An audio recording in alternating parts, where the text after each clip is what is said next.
This is Classroom Conversations. I'm Rocky Logue. In this first episode, I'm just going to have a conversation with myself and the rest of you guys.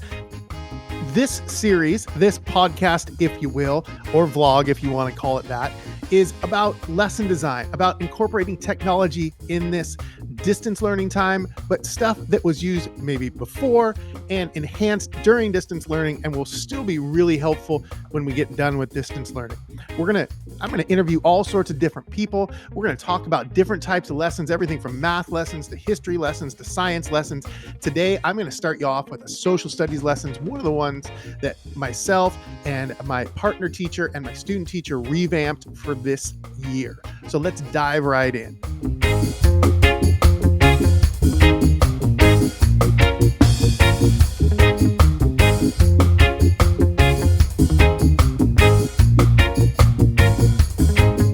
So again, I'm Rocky Logue. I teach 7th grade social studies at Mesa Middle School in Nipomo. Well, actually, it's in Arroyo Grande, but it services Nipomo, California. And we're going to look at today, the lesson I am going to push out to you is a writing lesson. It is a document-based lesson that we use in 7th grade. We've used it for years. It's an adaptation from a SHEG lesson. If you haven't used SHEG before and you teach history and you want some writing-based lessons or some document-based lessons, they're great. It's Stanford Education. You can look it up, SHEG, and type it in and find a bunch of lessons that you can use from elementary school, most likely from middle school all the way through high school. So this is an adaptation with a little extra on that.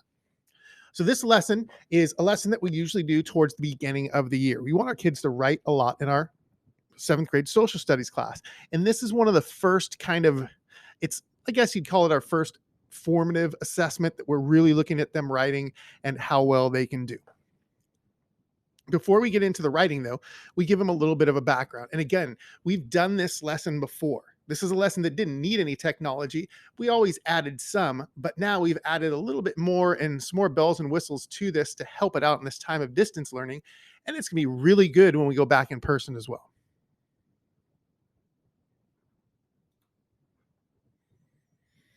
All right, in this lesson, the objective of this is to look at 3 documents, some primary and secondary sources, and tell whether Rome's Republic was truly a democracy or not. One of the new things that we've added since we're not in the classroom is we've added video instructions. We add them throughout.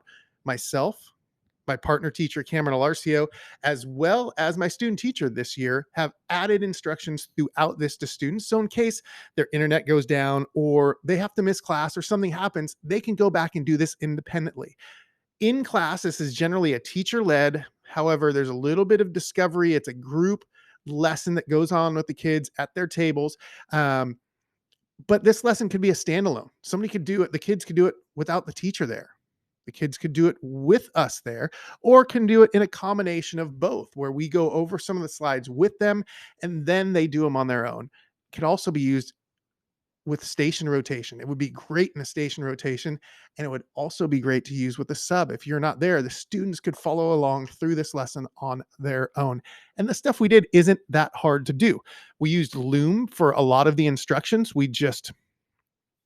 If you haven't used Loom, it's a screencasting add-on and a website where you just hit record and you can record your instructions.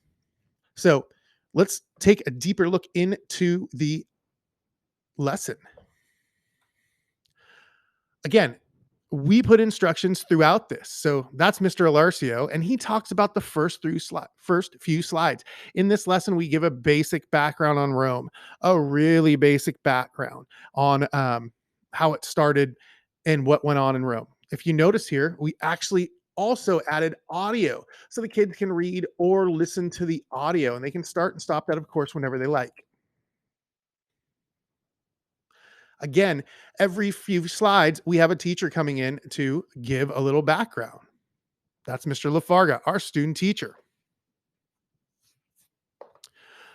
A little bit more here, a little bit more reading. If you haven't noticed, and these are pretty small in here, we do have the audio here, but we do link to more information. So if you are doing station rotations and the kids get to slide whichever slide you want them to get to early, they can click on those hyperlinks and go to some more information to read.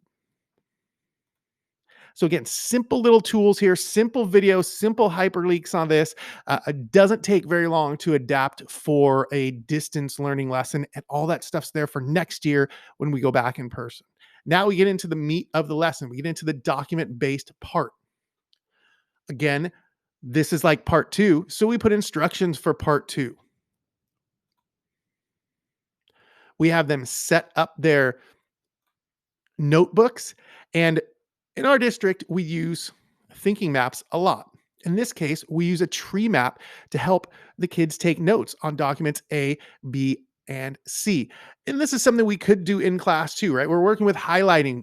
We love in class to actually have the physical documents and mark them up and write all over them, but we're not doing that right now. So we're doing that virtually. So everything in the document was that it is a sourcing part of the document. And when we get there, you'll see how this correlates. We want them is highlighted in orange, and we want them to write that in the first part of their tree map. This section, after they read, they have to decide, after they read the document, they have to decide whether the author thought that Rome was a democracy or not, based off of and highlighted in yellow, the evidence. So again, kind of a simple thing. They're reading a document and they're looking at the highlighted portions, and then they're taking their notes. So let's look at how those documents look. We first have an activity in class where we talk about what is democracy before we get to the document. I've done this with a pear deck or a word wall. Sometimes we do this as discussions. That's kind of up to you how you want to do it. We remind them about what to do on this slide. We're going to give them a time limit. We're going to read over the documents with them. They're going to discuss them with their groups, and they can really focus on the highlighted portions. When they see blue, those are going to be prompted questions. So here's the first document. I read it aloud with them. They can also have it read aloud to them again. They have a copy of the slideshow, so they can highlight more than what's on here, but we highlight what we really want them to know. So if a kid doesn't want to read the whole thing, they could read the orange for the sourcing material, and the yellow is evidence on why we think that author thinks a certain way. The kids have to decide whether the author thought that Rome's Republic was a democracy or not, but we give them a head start with the highlighting.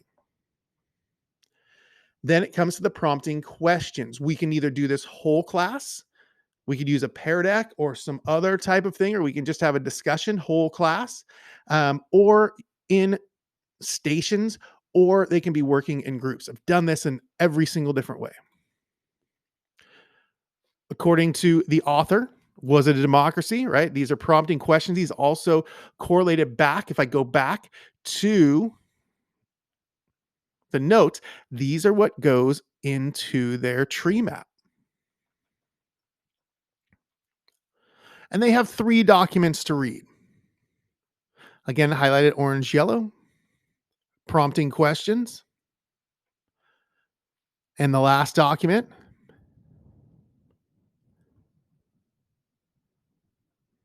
and that's it for the first part of this. This is kind of a 2-part, but this is really the first part of the lesson. Most of the time we spend the first part going over Rome, and then we go over the documents with them. And then next, right now, I'm going to show you, it would be a different period or later on, how we tie that into their writing. So right now they're taking notes and they're setting everything up. But again, this was a simple slideshow put together with highlighting, added some audio to the slides. Again, you can make this a Pear Deck slide, and you could have the answers given through Pear Deck. You could, again, do your answers any way that you'd like to with these prompting questions. Now let's get into the writing, the second part, the assessment part.